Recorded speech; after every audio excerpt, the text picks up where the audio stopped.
Hey everyone, the Bertram's here. We here. We're here. We're just going to give another second or two and just gonna give a quick update to where we've been and what's on the way and how to go into 2025 and have it be different than 2024 Yeah, it's going to be a better year for sure, 2025. for a lot of people. And here we just decided to go ahead and do this on a Saturday afternoon, kind of in between Christmas and New Year's. So you know, I'm sure a lot of folks will be just catching this on the replay, but hey, we're here. We just, strike while the iron's hot, while it's fresh, top of mind. Let's just turn the camera on, and that's because we were running some errands earlier today, and we had some really good conversation in the car, and we're just both like, why didn't we record this? No, he said that. I was like, you know what? You're right. We should have recorded it, but we didn't. But we've been through a lot these last couple of months. I honestly I can't remember the last time that we actually did a live Q&A kind of thing. It's been a while. I know we went on vacation with Bronson and Natalie. I think that was the last live thing that we did.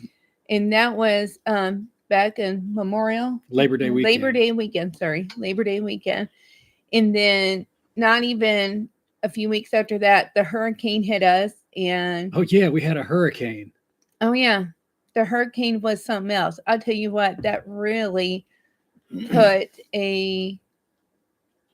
what's the word I'm looking for? I had a totally new perspective. Mm-hmm. And trying to lean on our neighbors that we didn't really know, getting to know our neighbors, reaching out to like my veterans, my patients. It's been very trying mentally, emotionally since the hurricane. And then we also had, I turned 51. This young man turned 51 Christmas Eve. And then we had holidays coming in, family coming in from Nebraska. And then we also had some traveling down in Florida. So we did a lot of that.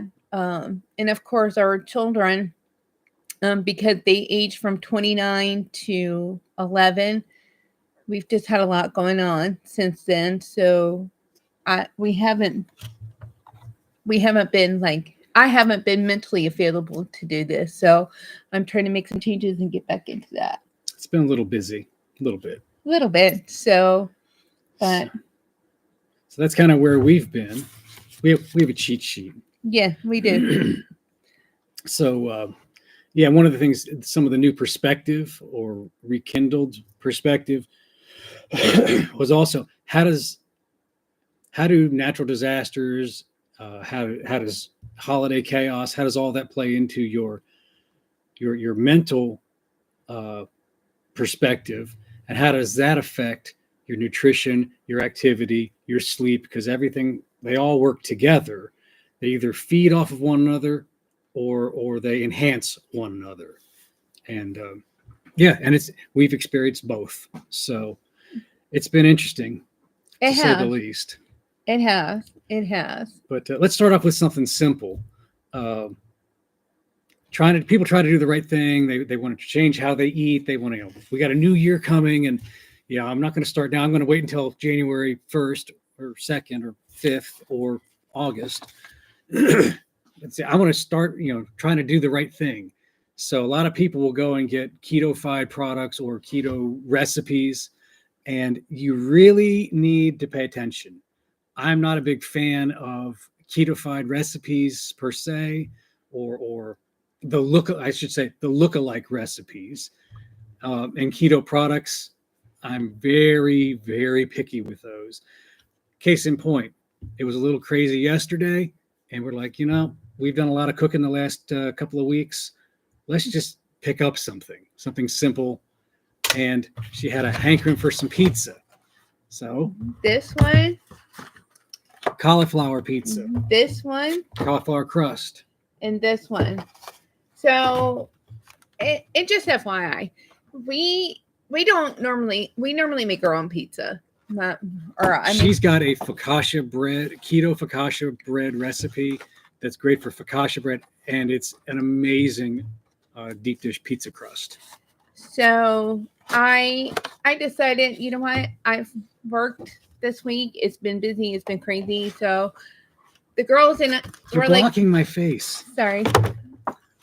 But the girls were hankering for pizza as well. So we got them regular pizza. They, Bless their hearts. yes. I mean, if they wanted these, they could have them, but they prefer not to. They prefer, if we're going to have pizza, they prefer that I make the crust. So, you know, this is the most popular one because it's cauliflower. Cauliflower. That's good. That's nutritious, right? Right. Well, I started reading the ingredients and now I don't know where it is.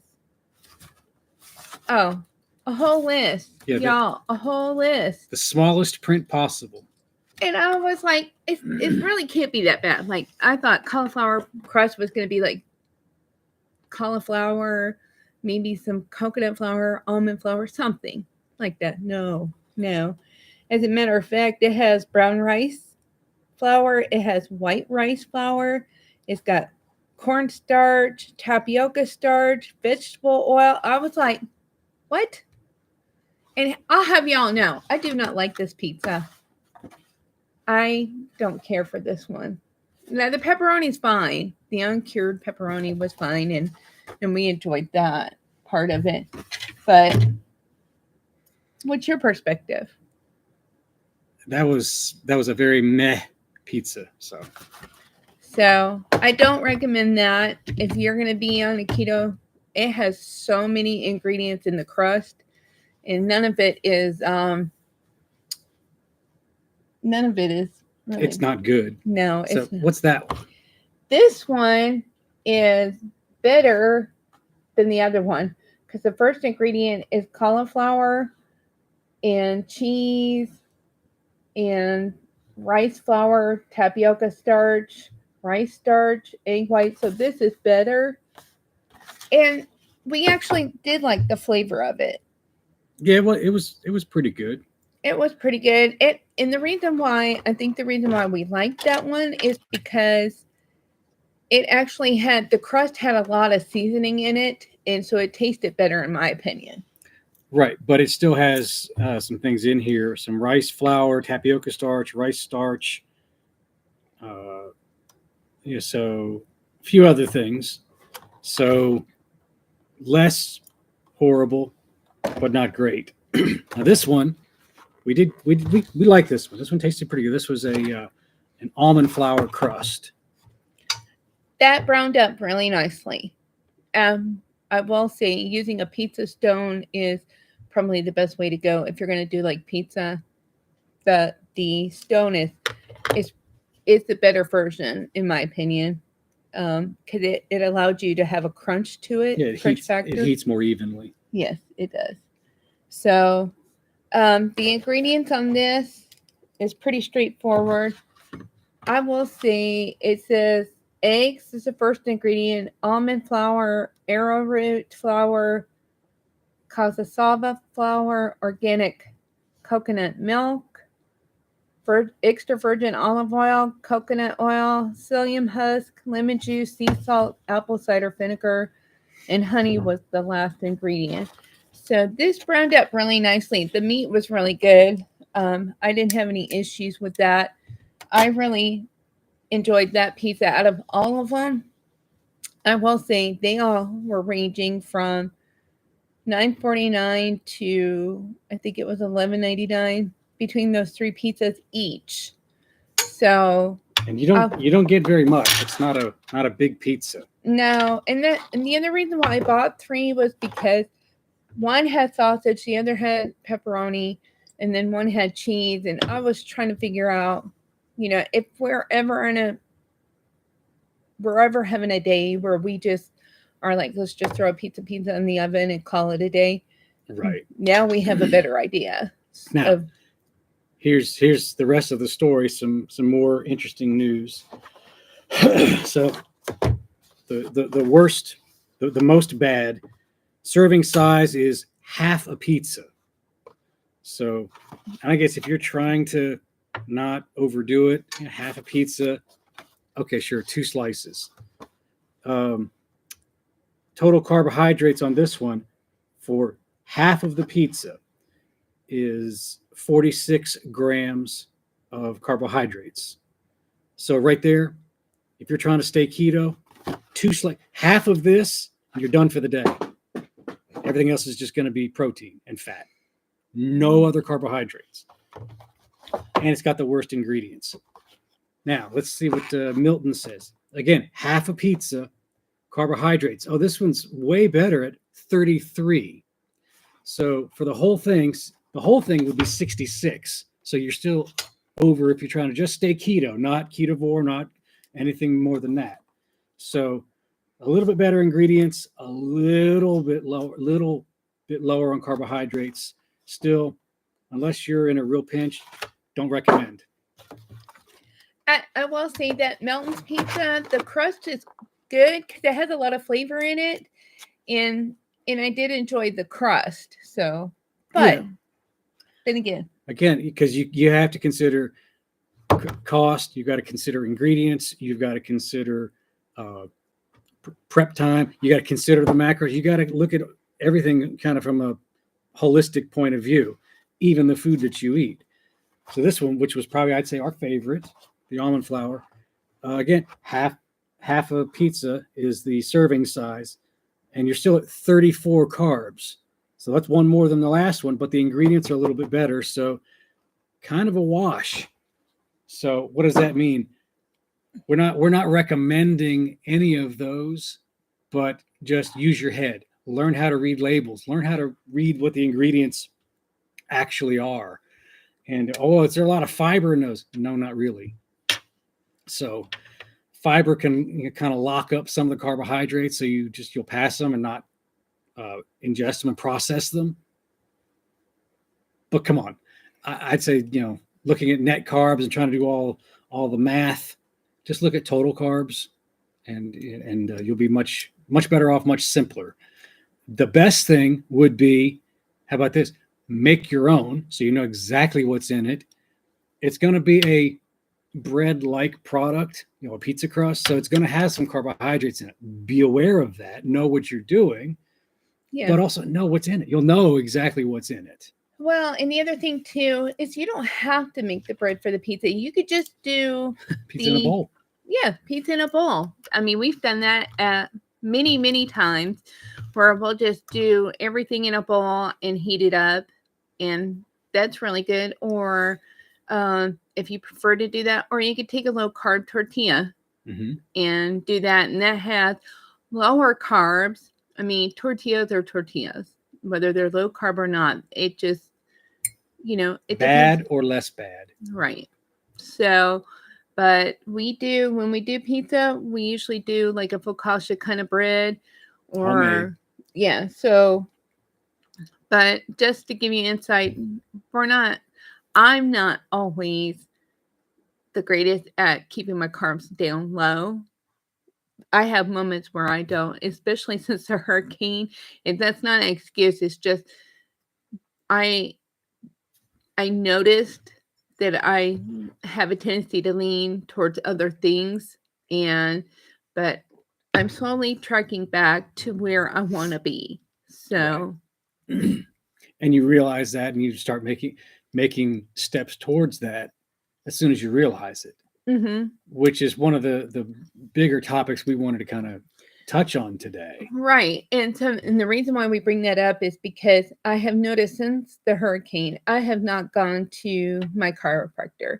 And that is one of the things I did for myself, for my mental well-being, because chiropractic, especially Dr. Randall that we see, his daughter is now in practice with him. So we have seen her as well. And that was one of our conversations today in the car that was so good, is that chiropractic care, why is that so important? Why should that be a part of, maybe not your life, but part of our life? And the reason why or at least an option to explore. Yeah, an option to explore. Absolutely. I have family members that swear off chiropractic and they will not go. Some people swear by them, some people swear at them. Right. So, with that being said, Chiro for me has been a big blessing because it helps adjust everything for me. Like since the hurricane, I've not taken care of myself the way that I should. And so just I was working and volunteering and taking care of our kids, taking care of our home, taking care of our neighbors, our friends. So I spent a lot of time taking care of everybody else except myself. And so chiropractic was one of those things. And today I felt so much better after I got adjusted. I was like, okay, now I'm ready to move. Now I'm ready to jump on the pole. I'm ready to run up and down the stairs. I have more energy and more focus. And I'll let you go into a little bit of why that is. Well, because it's a holistic approach. Again, it's everything works together. It's this, synergy. It's again, one thing doesn't. It's not just one thing. One thing affects this. Self-care, what the physical and the mental side of self-care. That's one aspect that kind of let go. Then you begin to, then that turns into, well, you can't satisfy that. So let me eat my feelings. Then and then I'm stressed out because of a hurricane and travel. And so the cortisol goes up, which makes you even more hungry, even more cravings. But then, golly, I haven't had an adjustment. I just feel bad. I feel stiff. I just don't want to get out of the couch. So I'm going to stay here. I'm going to turn the TV on. I'm going to, kind of veg out because I just don't feel up it. Now I don't have any energy. It's a downward spiral. But like today, we realized, wow, it's just like that rock song. You don't know what you've got till it's gone. Right. Well, guess what? Now we're like, yes. So now you begin. Okay, so now I physically feel better and I mentally feel better, which there's the psychological side, there's the neurological side, there's the spiritual side of all of that in your brain. But then that affects, now I also, I have the energy to go do things. Now I feel like going and doing other things and doing more things. And the brain fog clears, and then you start to set goals and you start to say, okay, now I've got a broader perspective. I can breathe. Right. I can take a minute and see the whole picture and not get so rooted into the weeds of all these different issues. And now you kind of come at it with a fresh outlook. But we're between Christmas and New Year's. So you know what? I just realized something, but I'm going to wait. I'm not going to put any of this into action because I have to wait for New Year's resolutions. Yeah. That's a crock. And why do you think that's a crock? To wait for a New Year's resolution, New Year's Day. So I could continue misbehaving. Amen. It's most people, maybe not you, but most people will take this as an excuse to continue your bad behavior, your bad eating habits, your bad drinking habits, your lack of activity, so on and so on. Inactivity, staying up way too late, not getting quality sleep, getting quality rest, and the cycle continues to downward spiral. And the whole reason for waiting for New Year's Day, New Year's resolutions, is because you're relinquishing your responsibility. What does that mean? That means I'm going to let an outside force, an outside stimulus determine what my actions are. So I've always got someone to blame or to point a finger at. Because guess what? That's why all the gyms are going to be full January 1st. But by January 15th, the excitement of the event, that outside motivation, that's gone.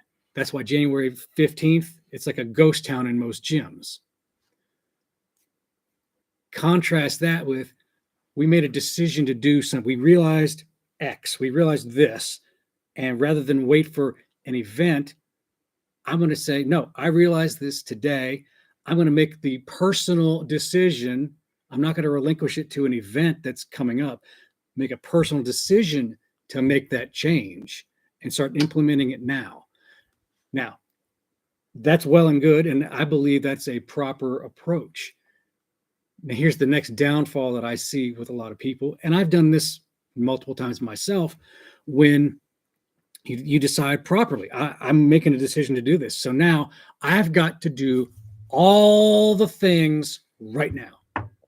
I got to go from couch potato to bench pressing 400 pounds.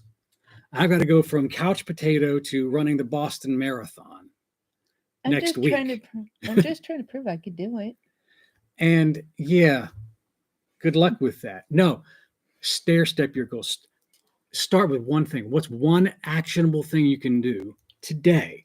Now, you can set goals. Yeah, you were talking about, I think I'm going to now do a little N=1 experiment, and every 2 to 3 weeks, go get a quick adjustment just to, if you go off course a little bit in your body, well, course correction every 2 to 3 weeks with, in this case, a chiropractor. Right.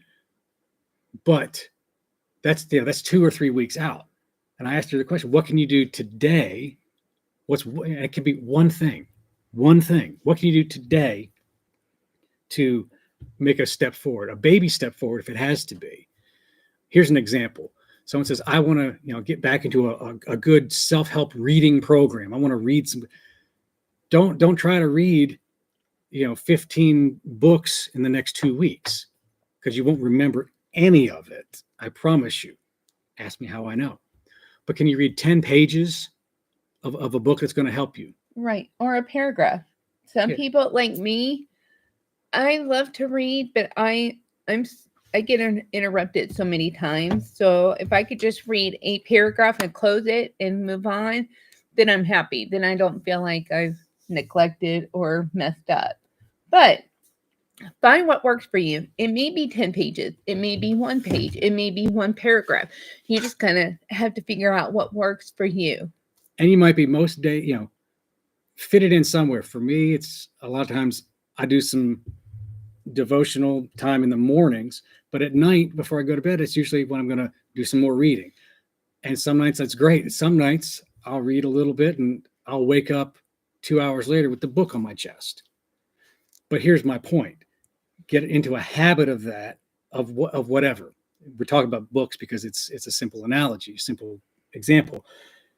If you can read 10 pages of a good book to help you mentally, emotionally, educationally, Lies My Doctor Told Me, that's a good information book. Big Fat Surprise, The Case for Keto. But you could also, Bronson Dance got a couple of great books. Or other books like The Slight Edge, which I highly recommend everybody read. The Slight Edge. What to Say When You Talk to Yourself. Just find somebody. If you can read 10 pages a day, every day, that's going to turn into, obviously, 10 times 365 is 3650. You divide that by the average book of that type is going to be about 300 pages. This time next year, you will have read at a minimum of 12 good books to help you improve your life. How much further along do you think? And see, it's not just one and done, because as you start to get into the habit of, in this case, reading, the curve starts to accelerate and it goes up. So you've not just read 12 books and improved yourself 12 books worth by then, but you've learned things along the way. You can apply it and apply it and apply it. So your growth in that area will be exponential, determined by you. But it's the same thing with anything that you try. If it's going to the gym, if it's walking, if it's learning how to read a label on a keto box.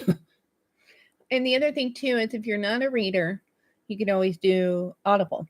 Mm-hmm. And get an Audible book and listen on your way into work, instead of the news, or just substituting some of your vices for a book. And like I said, Audible mm-hmm. is a good one. I have several books on there. So And just podcasts in general, audiobooks, podcasts, something to get some good stuff going in there. You get enough just from living life, coworkers, friends.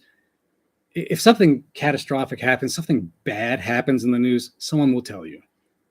everybody will be talking about You don't it. have to monitor and doom scroll and refresh and refresh and refresh. It's almost like you're pulling a slot machine, almost like they intended you to be addicted to it. But that's a whole other topic. But no, so reading a book and figuring out small changes are better. I'm going back to, since I didn't realize how I was neglecting my self-care. I wasn't keeping up with everything. I felt overwhelmed and I wasn't sleeping well. So some of the changes, Neil got me on magnesium glycinate, sorry. And so that has really helped with getting my sleep pattern. And we make sure the TV stays off in our bedroom when we get ready to go to bed, especially an hour to 2 hours Yeah, prior. I've got an alarm set on my phone, and it's wind down. So At 9:00. every night at 9:00, my alarm goes off. It says, "Oh, time to turn off all your devices. You can read a book, you can talk, you can whatever, but the devices are off." And my devices are not in the bedroom. Right. So I keep all my devices out in the living room. So I mean, those are just a couple of things, but also you've gotten back into your morning Pilates just to get some movement, and it doesn't have to be a 3-hour ordeal. It could be 15 minutes of just movement and getting yourself used to doing that again. Right. And then you can increase that from there. But you got to start. And I forget who the quote was attributed to, but begun is well done. And I've also heard it as beginning is halfway done. And it's amazing that when you lose, after the hurricane, we lost power, water, internet. I mean, we lost everything. So everything that I knew, every morning I would get up and I would do my Pilates or my yoga, and then I would have my coffee. Everything that I knew was gone. Like I couldn't do any of it. I didn't know how to function, and I wasn't sleeping. So getting out of that habit, it's really easy to get out of a habit than it is to get back into a habit in my case. So I'm relearning how to get back into good habits and getting back on track so I can be better, feeling better. I will say with the chiropractic, the pain, I had a lot of pain because I wasn't moving around as much. So chiro helps with my pain. It helps with my energy level. It helps with my brain fog, my mental, along with your diet, what we eat, how we eat, and it allows me to want to move more. So I have been getting back into walking at work where I was walking around the campus. So slow progress, but slow progress are better than no progress for me. So. Yeah. Everyone knows the story of the tortoise and the hare. Say it with me. Slow and steady wins the race. Well, it's not so much about the slow, it's the steady. Steady wins the race. It's either errors in judgment compounded over time, or right decisions, small right decisions compounded over time can lead you towards your goals. Right. So it's the little thing. The devil's in the details. So I would highly recommend, and I know Roxana Sotheby, she's going to be doing a live on her YouTube channel here soon on SMART goals. We talked about SMART goals before. They're specific, measurable, achievable. SMAR. Oh my gosh, I just lost it. I say it again. If you hadn't asked me, I'd have known. Specific, measurable, achievable. The last one is time restricted, and whatever R is, I forgot.